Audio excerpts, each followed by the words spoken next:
que ele é utilizado no mundo todo, já nos grandes portos, onde você precisa ter um controle da navegação.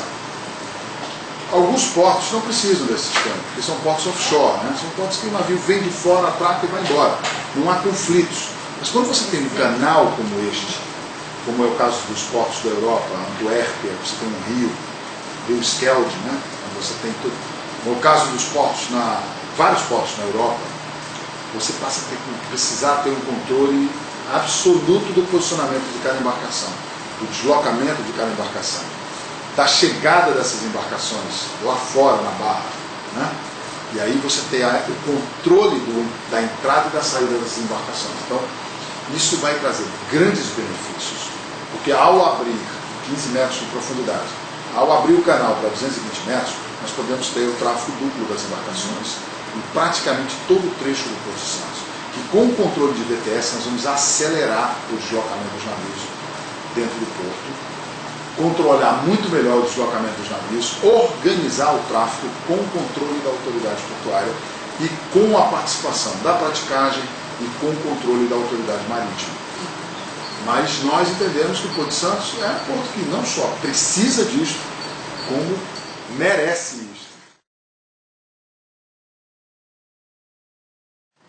Quando a gente promove o debate da multifuncionalidade, quando a gente fala de óbvio, a gente está avançando na discussão sobre o trabalho portuário, que a lei queria desde o início, a multifuncionalidade. Quanto à vinculação dos trabalhadores aos sindicatos, isso é livre, é lei, todos eles podem ser vinculados a sindicatos, a 1, a 2, isso está na legislação. O que nós queremos aqui na Codesp, e defendemos isto, e iremos participar desses debates e promover esses debates, como estamos fazendo agora, é que o trabalho portuário ele seja muito bem dimensionado dentro do Porto de Santos. Sejam os efetivos da mão de obra que estão no órgão, seja a qualificação desses trabalhadores. Portanto, quando eu falo de efetivos, eu falo no número adequado de trabalhadores, que eu não sei se é muito ou se é pouco. Nós nunca fizemos avaliação disso, vamos fazer. Como estamos fazendo no Rio. O Rio de Janeiro assumiu isso como um projeto. E eu fui para o Rio de Janeiro para fazer isso. E tivemos uma excelente integração entre o setor empresarial e o setor dos trabalhadores. Foi espetacular, eu definiria os primeiros momentos que nós vivemos. Foi até diferente, porque nunca sentamos para discutir isso. E os empresários entenderam que era preciso fazer aquilo. Então, nós tivemos um projeto no Rio de Janeiro, onde nós passamos a identificar toda a lista de trabalhadores do órgão, qual é o perfil desses trabalhadores, qual é a classificação desse trabalhador, qual é o treinamento desse trabalhador, qual é a idade desse trabalhador, quais são os trabalhadores passíveis de aposentadoria, quais são os trabalhadores passíveis de trabalho em diversas modalidades.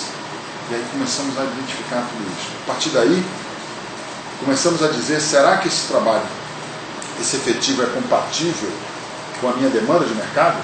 E aí é que entra o conceito da multifuncionalidade.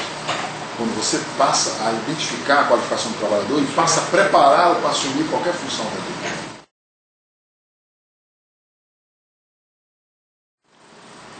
Nós temos duas missões aqui no Porto de Santos, uma de curto prazo. A missão de curto prazo é fazer com que você otimize ao máximo as áreas disponíveis hoje no atual porto. Quando a gente falou de Conceiçãozinha, quando a gente falou de Prainha, quando a gente fala de terminais da Transpetro, quando a gente fala de outras áreas, né, que se discute, a gente fala em expandir o que está aqui, o que tem dentro do planejamento do PDZ, do Plano de Desenvolvimento e Funcionamento do Porto, que essa é uma visão de curto prazo. Mas nós não podemos nos limitar a isto. O Porto de Santos é muito maior e exige dos seus gestores ações muito maiores. Então, nós partimos para a expansão do Porto no projeto intitulado Barnabé Bates, que precisa de uma ação conjunta de todos, não somente Codesp, mas prefeituras, governo federal, enfim, todos aqueles que participam dessa visão de expansão do Porto de Santos. E aí os seus desdobramentos, que é rodovia, ferrovia, energia, tudo isso tem que ser visto, porque senão a gente viabiliza a área de infraestrutura portuária e a parte retroportuária não funciona.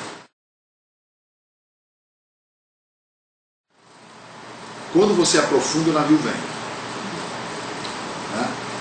você tem um mercado, principalmente na área de container, um grande aquecimento no mundo todo. Os navios são cada vez maiores. É claro que isso tem um limite.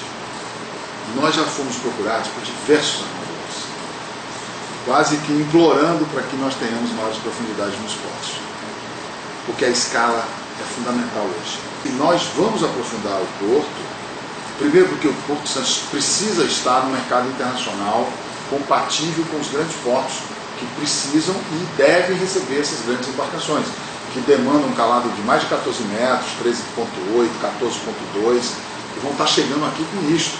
Então esses navios virão ao Porto de Santos com certeza absoluta, não tenho a menor dúvida disso. Agora, se você me disser assim, os navios menores continuarão vindo, eu digo para você, continuarão. Por quê?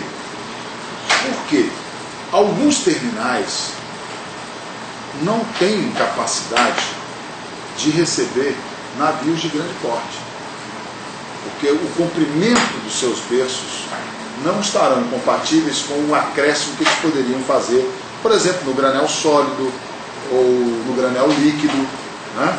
Isso é um outro desafio que nós vamos ter que fazer aqui no Porto de Santos, que é exatamente adequar as instalações portuárias no comprimento ao novo perfil das embarcações. O que isso quer dizer? Significa dizer o seguinte, não basta aprofundar. Aprofundar, nós vamos estar abrindo o canal para que grandes navios cheguem, mas para que esses navios atraquem no perfil que eles precisam, é preciso rediscutir também o conceito de cais. O que é um terminal de container? O que é um terminal de granel líquido? O que é um terminal de granel sólido para os padrões de 15 metros de profundidade?